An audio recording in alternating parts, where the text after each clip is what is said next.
গ্রামের এক শান্ত সকালে রবি তার প্রিয় গরু গৌরীকে নিয়ে গোয়াল ঘর থেকে বের হলো। চল গৌরী, আজ তোকে নিয়ে অনেক দূর যাব।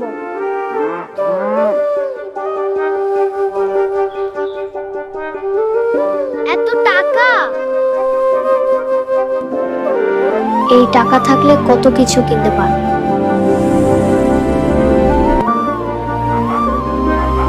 গৌরীর আচরণে যেন সততার ইশারা ছিল। কেউ কি টাকা হারিয়েছেন? হ্যাঁ, আমি হারিয়েছি, আমিও হারিয়েছি। ঠিক আছে, চিন্তা করবেন না। ওই টাকাই ছিল আমার শেষ সম্বল। এই নিন দাদু, আপনার টাকা। ভগবান তোদের ভালো করুক বাবা।